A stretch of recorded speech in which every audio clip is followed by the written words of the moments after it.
Hey, everybody. Look. All right. I know it's a little rough. Definitely rough around the edges. But it's my man cave.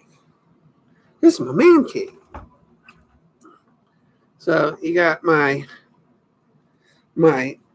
wall of lures, wall of fishing line. I got my air purifier down here. Ooh, because, it's musty in my basement. There's my jersey. I put my little right here, kastking thing. You can't see it really. And then over here, you can see my rods. These are my rods. So I got 7 of them up. I got to put more racks up. I got my Resolute, which I am going to re-thread, which I can do now. I need to re-spool it because I actually made a mistake on this last time. So all of my line ended up getting all twisty and yucky. So I'm going to re-spool it. And this line actually has never been used. There you go. And it's, where's my keys? Other pocket. Yep, there they are. All right, so we are going to put, bam, 8-pound, 100% pure fluorocarbon on it today. I actually set up a spooling area in my man cave. Let's put this back up here. Okay. We're going to take half of this off. This is a 2-piece rod, just to give me some headroom here. By the way, absolutely wonderful rod. Can't do better than this. You really can't. And yes, it's 2 pieces. I know some people don't like 2 pieces, but you can't tell that that's a 2-piece rod when you're using it. It acts like a 1-piece. So, this...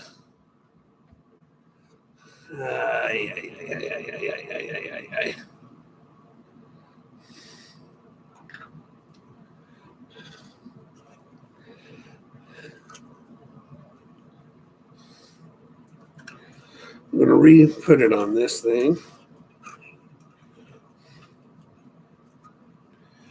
And this way.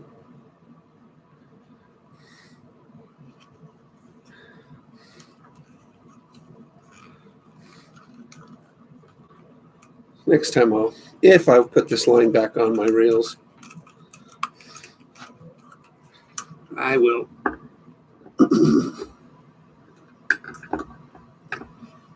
There we go. There we go.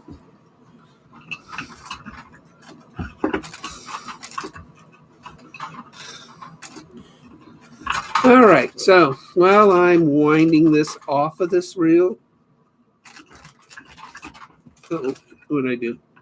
It's not going on the reel.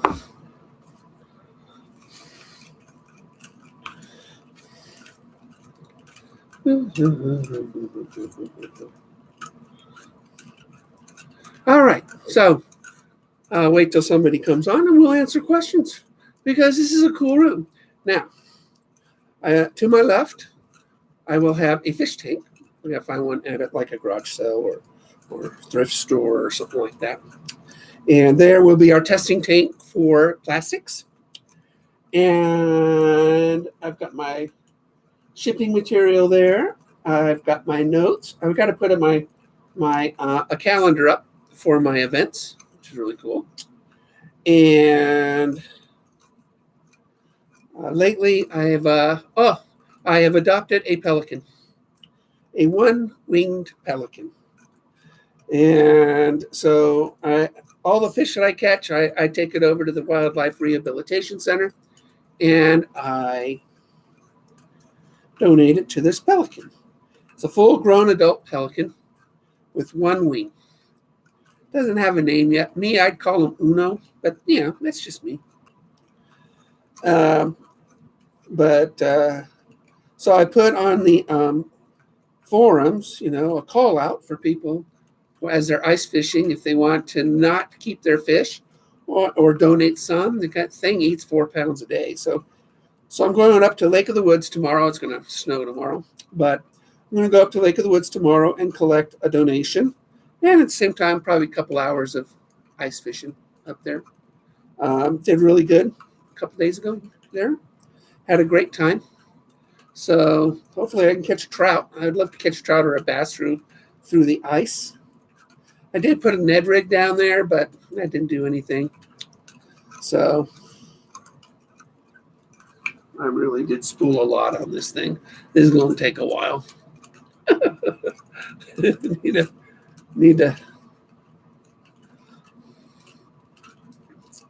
need a fast way to de-spool, which I've seen some really fast ways, which, again, this is my first day down here with electronics.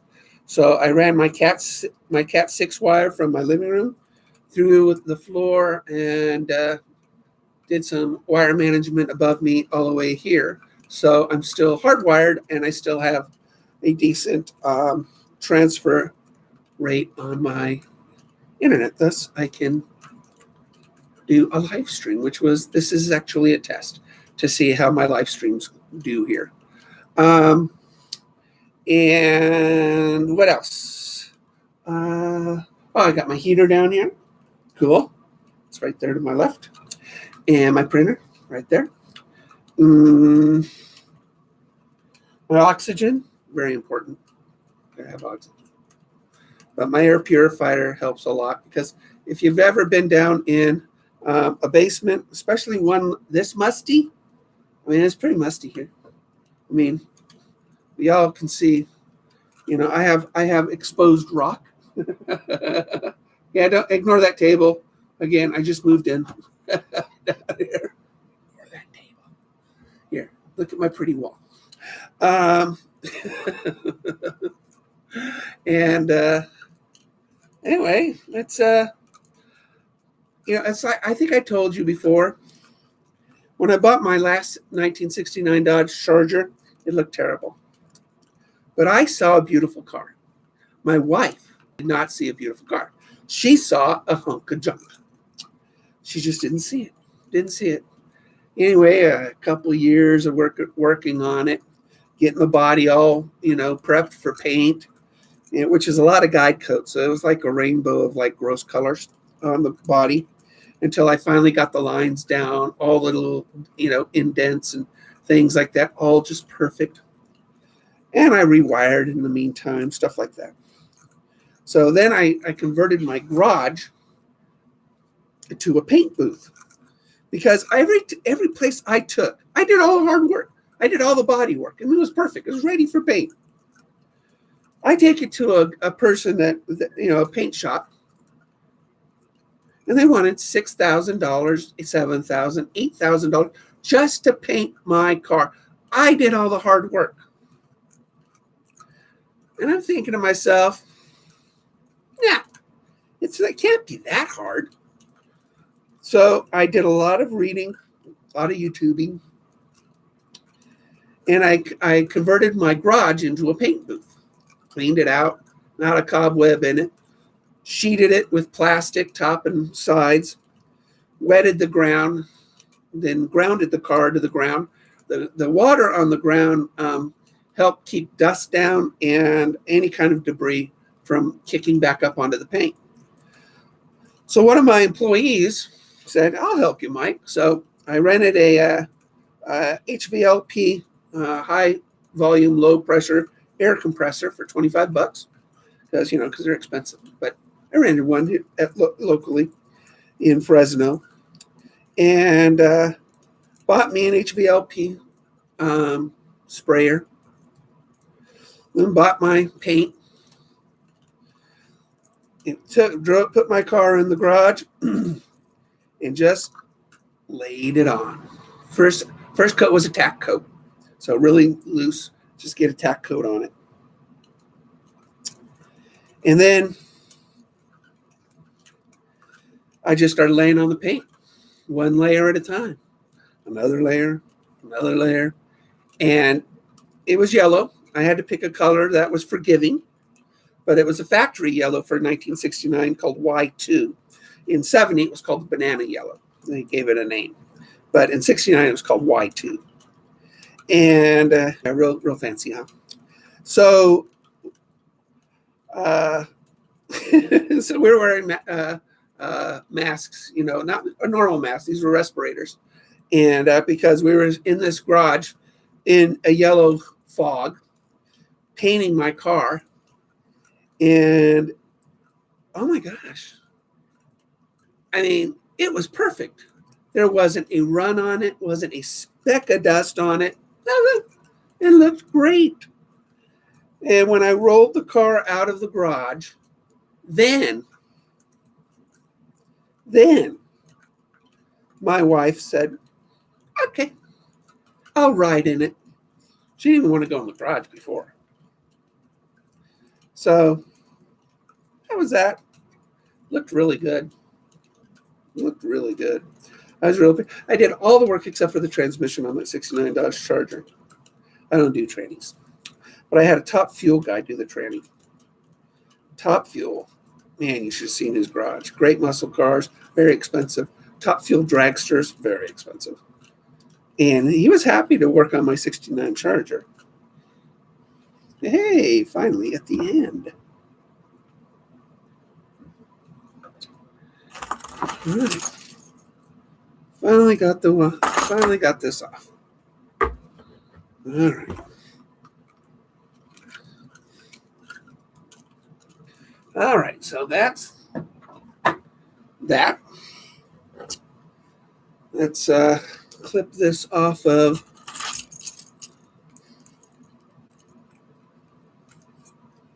the spool.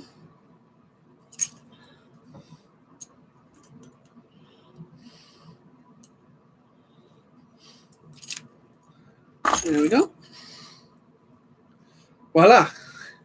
A naked spool. So now,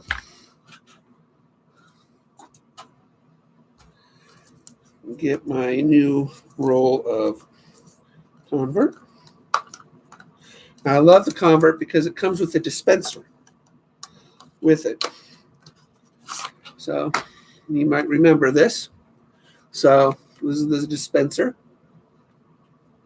Comes out the side here. So we pop this open. They got a little piece of tape holding on the end. Put that aside. Yeah. And we're going to pull this out the opening there. Now, remember, too, that this has this little stop.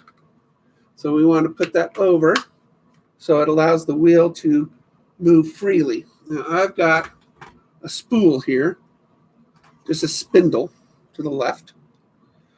And do not forget to open the bail. This is the bail. If you put it on there, you'll hate yourself. So open the bail, tie a knot around the spool. Very important. I can't tell you how many fishermen, including myself, once in a while, we forget. And we do it to bait casters too. We get so excited to put new line. I don't know. And I know. How can you get excited, Mike, about putting line on a reel? Well, because you know the end result's going to be awesome. Really. Because it's going to cast gorgeously. This, you just need a double knot on it. Nothing fancy when you come to tying this. Then you cut the tag end off. and flip the bail. You should put it through the eye. See, you always forget something, but that's okay. That's okay. So what I do now is I'm going to hold it through my hand and just reel it in. As soon as it catches.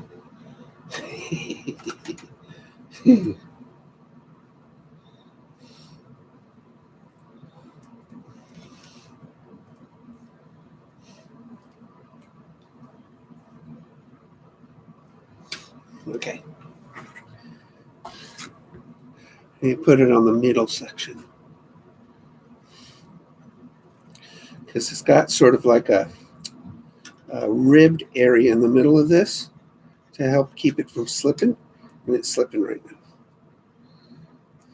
Okay, come on, baby. There we go.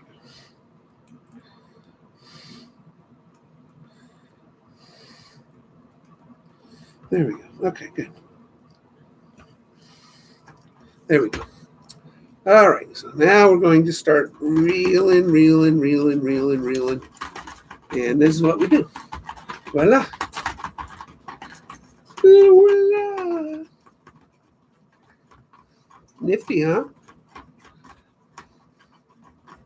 No twists, no turns.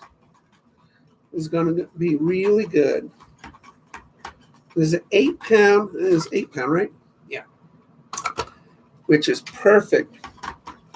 Perfect for my needs.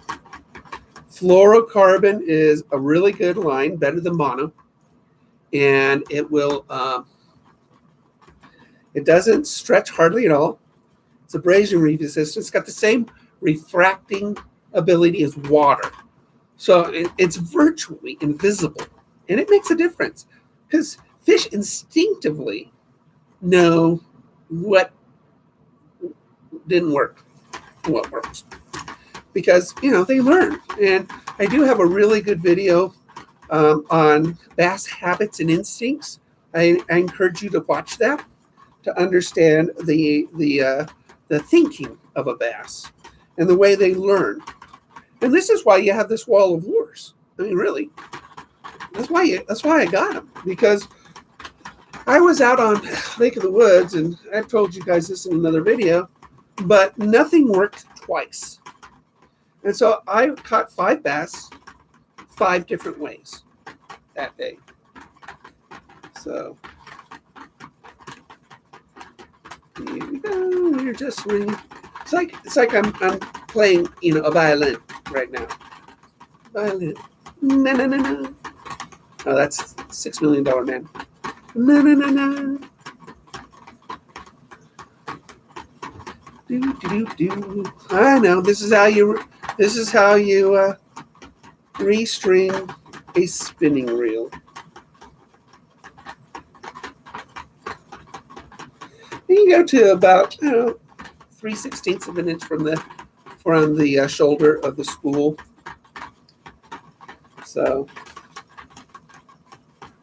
this way you don't have to restring it as often. It's not like you're going to cast that far. It's just that the line will show some wear and tear. There'll be snags. You'll be putting stress on it. This way you can just pull some off, cut it off, and have fresh line underneath, which is why you do this.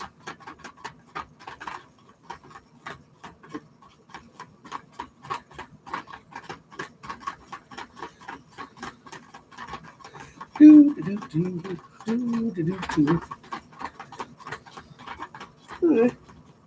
I'm going to do a lot in this room. I'm thinking about a green screen eventually. This way I can superimpose, say, videos and stuff like that behind me, and I can narrate it or this or that with my fat face just sort of in the corner. That'd be kind of fun, wouldn't it? Green screen it.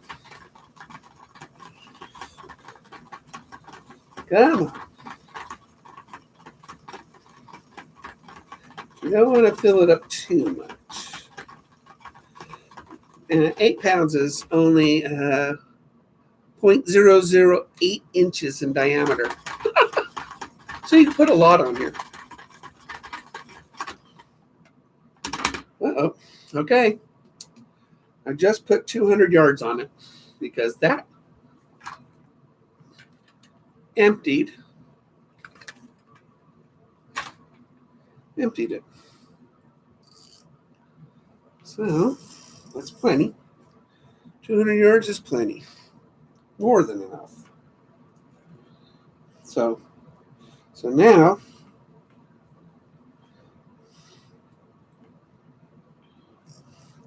take the invisible line.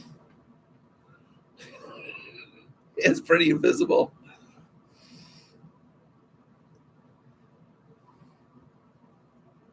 There you go. One eye. You know, there's a Grimm's fairy tale. And unless you know the original Grimm's,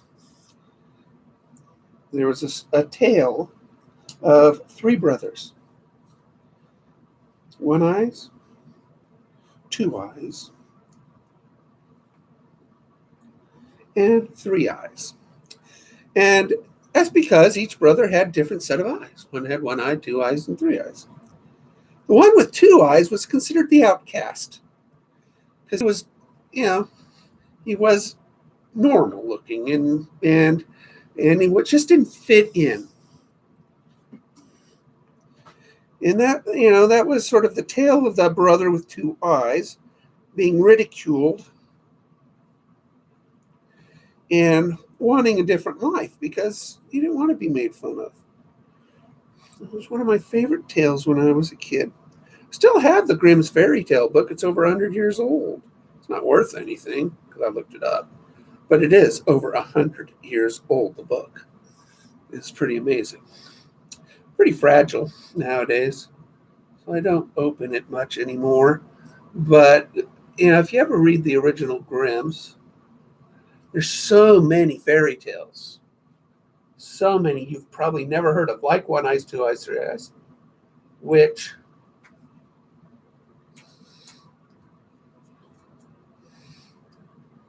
are good stories. They really are. All right, there we go.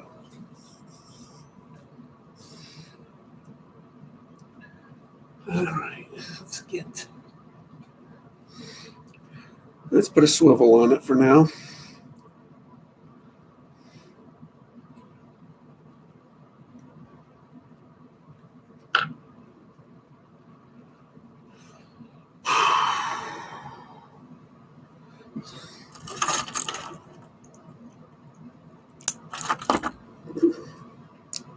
Okay.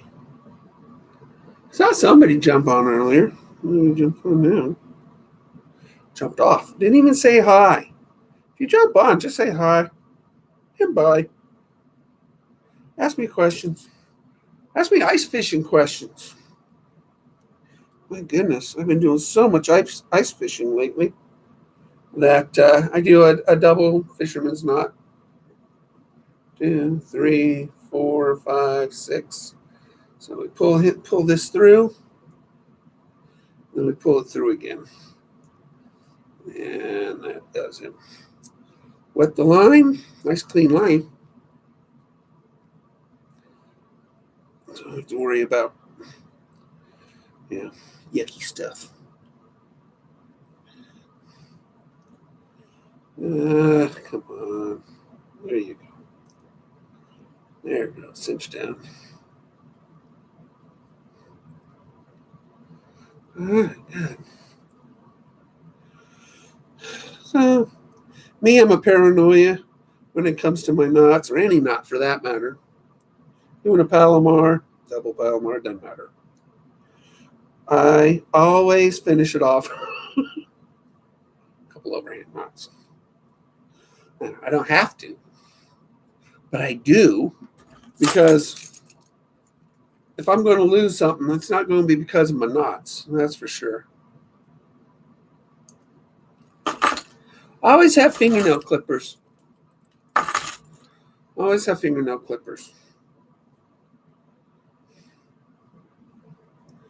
Okay. So I'm going to put that here. Ooh. Get used to this room.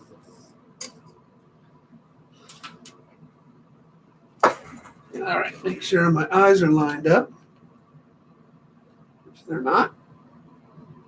Always look through the eyes and make sure the eyes have it. Now, I will put this on my wall of rods. And I think I need more room on my rod, a wall of rods.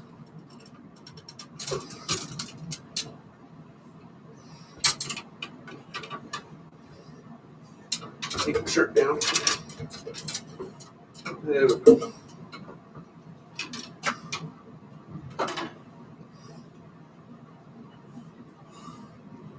Man, that's a big rod. That thing's so heavy. It's like an ocean rod. There's no way I would actually use that nowadays. Wouldn't do it.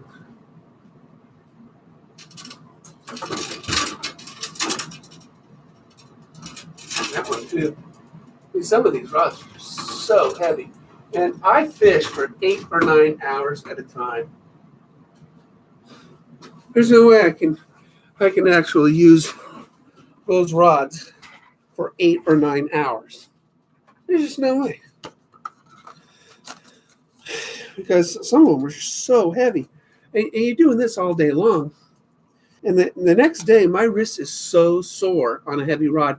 That's why it's real important to have really good rods that are lightweight, strong, sensitive, reactive. And you know what? The day before yesterday, I was ice fishing.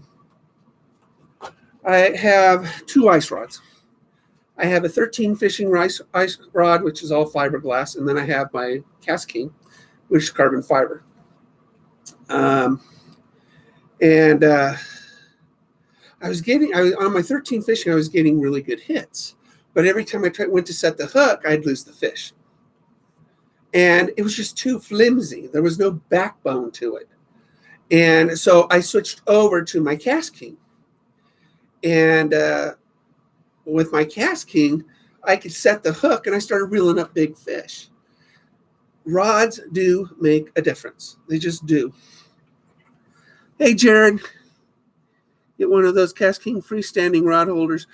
The only bad thing about that is that I encourage you to buy more. But you know what? This isn't tall enough. It's not tall enough. This is my new cave room. I just brought my electronics down here today, and this is going to be sort of like my studio in time. So I only have room horizontally, and kastking really should make a horizontal rack, and they don't. They don't, because I would have bought a kastking rack, of course, because, you know, so they sponsor me, but they don't.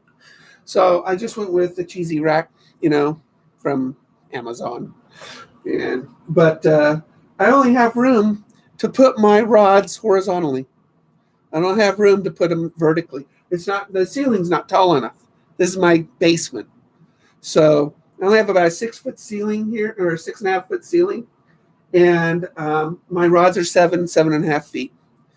And I thought about going diagonally on the wall, diagonally, which, I was toying with some stuff that way, but I just put those up. Those are cheap, racks. So yes, kastking needs to make horizontal rod holders. They just do, because they don't. I know, I looked, and I would beg them, please make some really nice horizontal wall mounting rod holders. That's what I would ask them to do.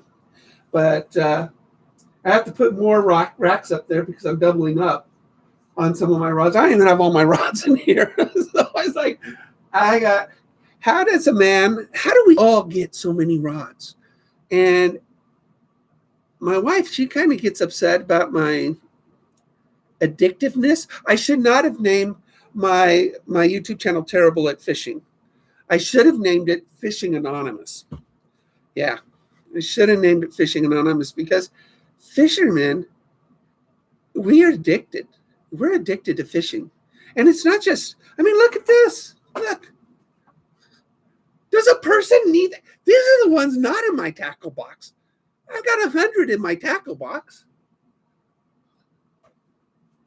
Fishing Anonymous. Yeah. Yeah. Yeah.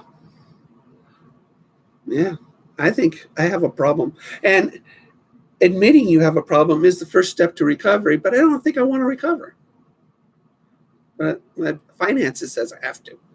But I will tell you, bam, if you go to 6 Cents Fishing, they still have a lot of stuff on clearance, not as good as it was before. Before it was 40%, now it's like 35%.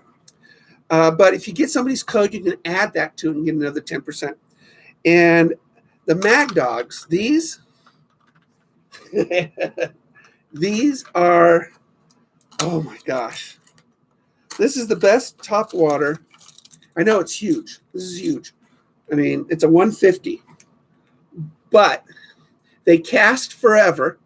You can cast this 2 football fields. And so I probably do need 200 yards. But but this baby, I could work an entire shore or ridge on this.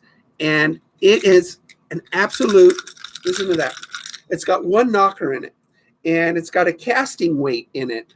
So when you cast it, it just flies off your reel. And, oh my gosh. I can't wait till bass season starts. You know, when the lakes aren't frozen. And I can work it. But I've got, I actually, if you go to 6 Cents, I kind of went crazy a little bit because, you know, I have a problem. And I admit it. There's another one. It's called the Ghost Shad. Another 150. Oh, and if you've never, ever, ever used their Black Magic series, this is their Black Magic. And, oh, I'm sorry. I have it in front of the microphone. Anyway, there in May 2019, but now I have 30 combos. Oh, my God. No thanks to the rod rack. Yeah. Well, that's why I had to put a bunch of screws in my wall because, you know, I've got all this, you know, these baits. And I love topwater. If you get good at topwater, you will not go back to anything else practically. I mean, this baby, look at this. This is what's called a Spanish bone. This thing is, oh my God. It's got that pearlescence white with a sort of a pinkish glow to it. Oh, I'm telling you, you start catching topwater, and the majority of all my fish I've ever caught in bass, the majority has been topwater because I just absolutely love it. And the Mag Dog and the Dogma, which is a playoff of Mag Dog on the 6 Cents site, you can't go wrong. You can't go wrong. Now, a friend of mine, one of my subscribers, he's into the Livingston lures, and because I helped him out, I got a free Livingston lures, which you can too if you go to his website or his YouTube page. And this is their walking lure, and Livingston has something called the electronic sound technology. When it hits the water, it emits a sound. I've used them in the past, but I think the battery was dead because it was an old lure. So it'll be interesting to see if this one actually attracts bass up to it via this electronic sound that it's going to emanate. I don't know. Can't hurt because it's good for 100 hours, but even that's a good looking walking bait. So even after I wear it out, the internal battery, I think it'll still work as a nice walking bait. So, and then of course, oh my gosh. And the reason I got my Crixus, I got a Crixus rod reel up here with a Royale Select rod, extra heavy. And the reason I got that, because of these beasts. Oh my gosh, these things are huge. I know, look at that. That's huge. It's a big deep diver. Look at that big old lip on it. This thing goes down 25, 30 feet. Here's a glider. It's heavy. So, And then, of course, my Mag Dog 150s are 1.5 ounces. So I really need an extra heavy rod with a really solid reel. The Crixus Armor X has an aluminum frame in it, sort of like the Bassinator in their lineup. Very similar builds on both of them, except, the Armor X is only $90. Bassinator, I think, is their top of the line at $160. So the Armor X is really a fantastic one. What part of the country do you fish? Oh, you're from Georgia. My sister lives in Georgia. I live in Klamath Falls, Oregon, and it is snowing this weekend. I have frozen lakes with 10 to 12 inches of ice, so we're doing a lot of ice fishing. You'll see it on my channel. Lots of ice fishing. And small little itty-bitty jigs, tiny little itty-bitty jigs. And anyway, I just drop, a piece of nightcrawler onto a jig, and fish about 2 feet off the bottom, and you start pulling up perch. Crappie, also very good, and my fish finder. Tomorrow I'm going to go, and it'll be snowing on me. But what I want to do, and I thought I did it last time, but the footage wasn't on my camera, and so what I'm going to do is I'm going to videotape my fish finder tomorrow, and I'm going to show you what I see. And you're going to see what I see about watching my bait fall down into the water, and then you're going to see the fish come up to my bait, and it's kind of fun because I can manipulate those fish off the bottom, and the big ones are on the bottom. Right now they're in pre-spawn. The perch they're just full of eggs, and I can get my bait right down above them, about a foot above them, and then work it, and then pull it up a little bit, and then you'll see the red on the fish finder come up, and they'll grab it, and that's really cool. Really, it's like fishing via video game. It is. It is the coolest thing in the world. And if you've never ice fished, I would suggest one day, if you ever have a shot to do it, to try it, because my family thinks I'm crazy. Sit on a stupid piece of ice out on a lake and make a hole and do this. But that's the cool thing. Really, it's weird, but it's like a baseball game. Fishing is like baseball. It really is. If you ever watch baseball, it is a psychological battle between the pitcher and the batter. It's just, and you're in those two minds all the time. You're the pitcher when you're fishing, and the fish is the batter, and you're working it. You're working the pitch, which is your bait, trying to get that batter to hit it. And that's what it's like. It's a very suspenseful thing, fishing is. You just don't know when that hit is going to happen, but at the same time, you're trying different pitches. You're trying different lures, different baits, and until finally you find the one that that batter or that fish is going to hit. And the crazy thing is they wise up to it. So then you got to do it all over again. And that's the fun part about fishing. It really is, that because it's a mental game between you and a critter that barely has a brain, which is kind of insulting when you think about it. It really is. Kind of insulting when you're getting outsmarted by something with a brain that is that big. Huh. I don't feel so good about it now when I get outsmarted by something that has a brain that big.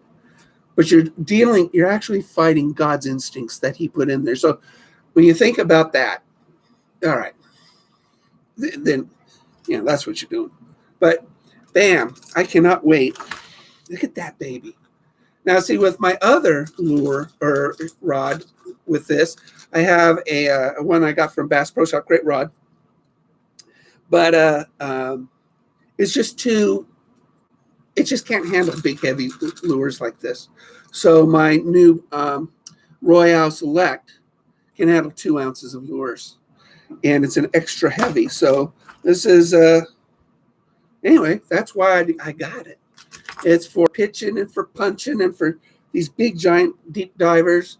My big, my Mag Dog 150s, and this is a Dogma right here. This is a Dogma, so smaller. This is a 100 or 105, and but it has a sort of a dimple right here, right underneath its lip, and that dimple pops. It's like a popper, and that's kind of cool. That's kind of cool. Are there pike in Oregon? There is some pike in Oregon, not near me. My personal best. All right. There's a reason why it was called Terrible at Fishing, but I've gotten a lot better. So in Southern California, I was terrible, but I moved up here about 5 6 months ago, and I've gotten several personal bests. Now, my best size largemouth bass is 4 pounds. That's my best so far. And believe me, right before I got that 4 pounder, I got a 3.5 pounder. So I had my personal best, and then I got another personal best. It was a great day fishing. And I got that on a Black Magic, by the way. Awesome. Awesome. That was in a topwater. That was a shallow dive square bill crank. Fantastic. As for my winter species, I catch mostly perch. And I've never caught it. I just recently caught a PB on yellow perch, and it was 14 ounces. It was 14 ounces and 13 inches. And it was a big size perch for this area. I know it doesn't sound like much, but it was a big size perch. I have not had a PB through the ice in any other species yet, but I have had, my largemouth is 4 pounds. I have had a red-banded trout. I've had a PB in that. I've had a PB in kokanee salmon, which I never caught them before, so it was easy to get a PB there. And, my rainbow trout, there is a video of my rainbow trout PB, and I was just pulling them in that day. And I know, see, I'm so used to weighing it, I didn't measure it. And here they like to measure their trout, but I weighed it, and it was 3 pounds, which is pretty good for a trout. I mean, I think it was pretty good. I was just pulling them in. So up here, there's a lot of rainbow trout and a lot of trout, red-banded trout, and brook trout, and you just name the trout. Steelhead is big right now. And Klamath Lake in the spring, they say that you average about a 10-pound trout out of that lake. And Klamath Lake is just down the street. I have Link River connecting Upper Klamath with Yuana Lake, and there's a river connecting it from a dam, and it's right out, it's 3 blocks down from my house, which is awesome. And so this year, I plan on competing more in bass tournaments. So I will be catching bass, but I cannot ignore the huge trout that this area has in the spring and summer. So in the summer, I'm going to be hitting the trout like crazy in this area. And I am hoping that I can get some, a 10-pound trout. If they say that's average, I'll be happy with average. 10-pound trout. I mean, that's huge. It was like catching a shark or a steelhead. Steelheads are trouts. They're rainbow trouts. They're just big. I don't know if they're at which size a rainbow trout becomes a steelhead, but that's what happens. They're a trout. A steelhead is a rainbow trout. So I live in Klamath Falls, Oregon. It's in the southeast portion of Oregon. Not near Portland, not near Salem, not near any of that. I'm in the very south part near the border of California, in the southeast part. And from my house, I can see Mount Shasta, which is in California. And I see Mount McLaughlin, which is over by Lake of the Woods, which is my favorite lake to fish in. And there's a lot of lakes. I have about 35 lakes. You live on the Central Coast? Oh, in Oregon. I'm so used to Central Coast being California. That's where I was born and raised. But dude, we need to go fishing then. We can meet somewhere in the middle. Halfway, both of us. I'm going to I'll be at a tournament. Let me see. Where's my tournaments? I just moved everything down here, so I don't know where everything is right now. I think it's Foster Lake. I think it's Foster Lake in near Portland. And that's April 3rd, I think. It's probably in a pad up at my other desk in the house. And I'll be at Foster Lake April 3rd for a kayak bass fishing tournament. Do you have a pro fishing idol? Oh, well, Jimmy Houston's great. Mine's Steve Martin. Martin. It's not Steve Martin, Mike. Come on. It's his daughter's Hillary, which is super cute. What is his name? Scott Martin. Scott Martin. I love watching Scott Martin. Yeah, Roland's his dad. Yeah, Roland Martin is Scott Martin's dad. And now his daughter, Hillary, who's like 16 years old, super cute, just a fun person to watch fish. She starts tournament fishing this year. She just did her first tournament last week. So I love watching Scott. I love watching Hillary. I would love to interview one of them on my channel.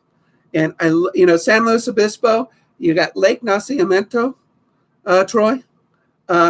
Lake Nacimiento is where I used to fish too. Also, Lake Lopez over in Arroyo Grande.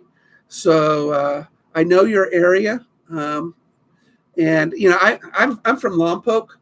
So my hometown, I was born and raised in Lompoc and went to college in, I know. Florida anglers do have it made, but they don't get ice fishing.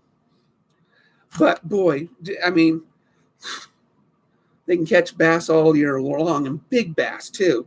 Lake Okeechobee or whatever the name is, and Kissimmee, which just finished a tournament last weekend. I went to Lake Kissimmee a long time ago and did some airboating through it. Awesome. A big 454 twin props on the back, and we just were going 60 miles an hour over the water. It was the coolest thing. It was so cool to go 60 miles an hour over the water and then over the glades and then over land. Okay, they got it made there. Yeah, they got it made. And they can fish. I mean, they were in pre-spawn in December. So I would love to go tarpon fishing. They do have gators everywhere. And that's the one reason I would never move there. For one thing, the humidity is horrible. It's 100% humidity. So you're just sweating all the time. And then it's the only place where the wildlife on the side of the road can kill you. All right. Alligators are every other acre in that state. And if you ever got a flat tire and changed it, they would eat you.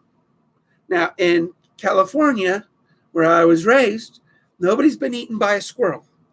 Deers do not attack you. So you can change a tire in peace on the West Coast, but you can't do it on the East Coast.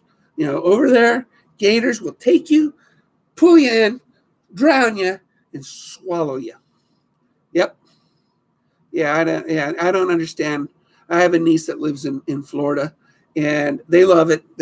But, the humidity is horrible. You'll have this great sunshine, and then 10 minutes later, huge storm of water falling upon you.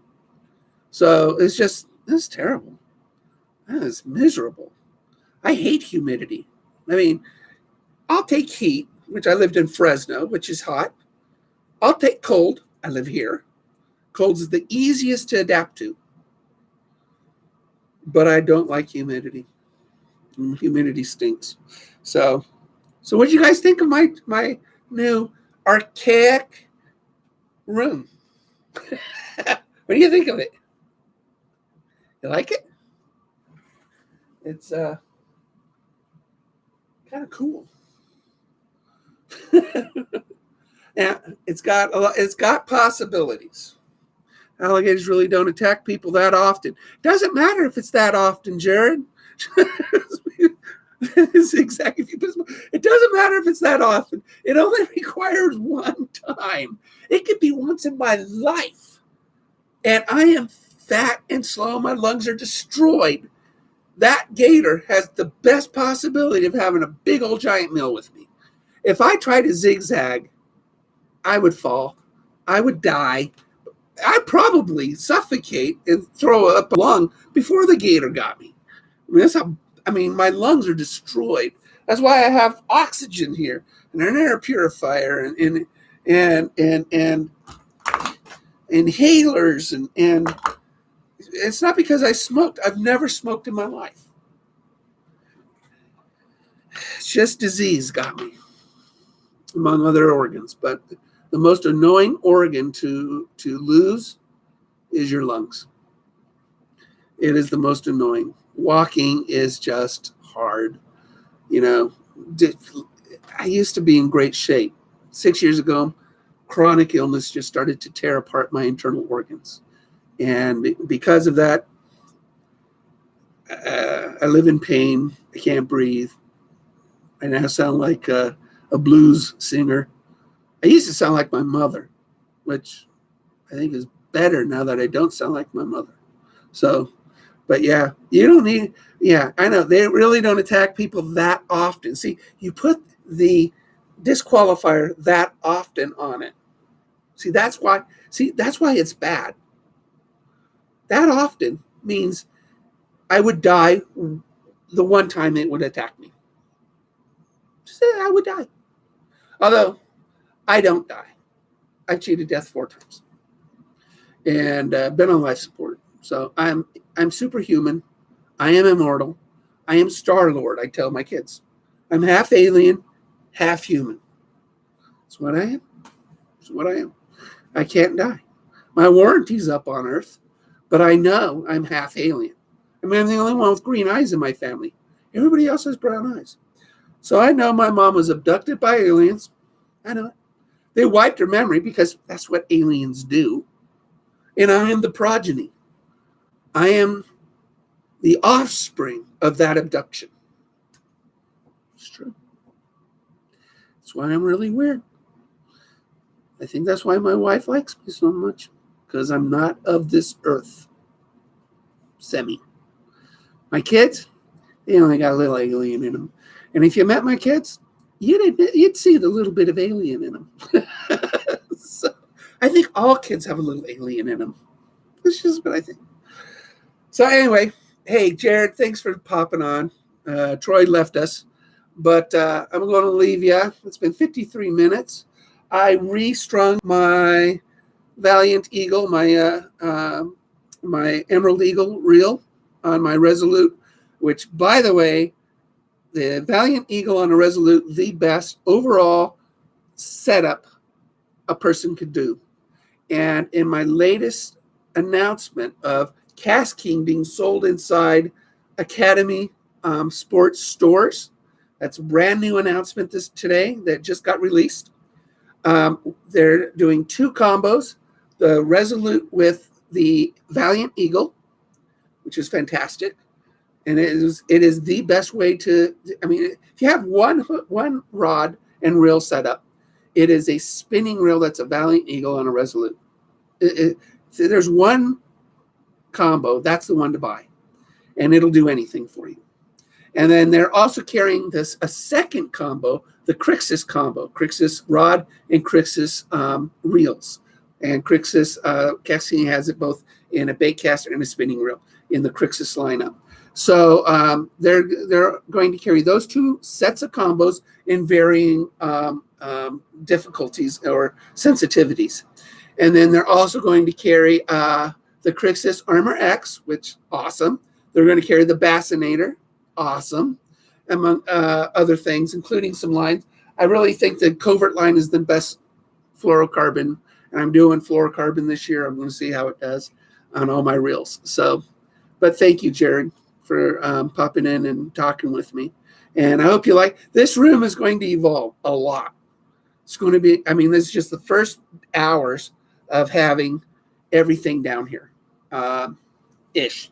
It's a mess over here. But that's going to be my fish tank is going to be on that table. And we're going to test plastics and stuff in that for video. And then maybe a green screen eventually, and I'll look really, weird. So thank you guys. Thank you, Jared. Thank you, Troy. I know you left. So I really do appreciate you guys supporting the channel. Tell your friends about the channel. I really am trying hard. You're very welcome. Thanks for asking the questions, buddy. So anyway, support the channel. Tell your friends. Share. Have fun. And just have fun out there. That's what I'm doing. Yeah, if you're terrible at fishing, it's okay. Own it. Be proud of it. Go out there and have fun. That's what I'm doing. Just having fun. Take care, guys.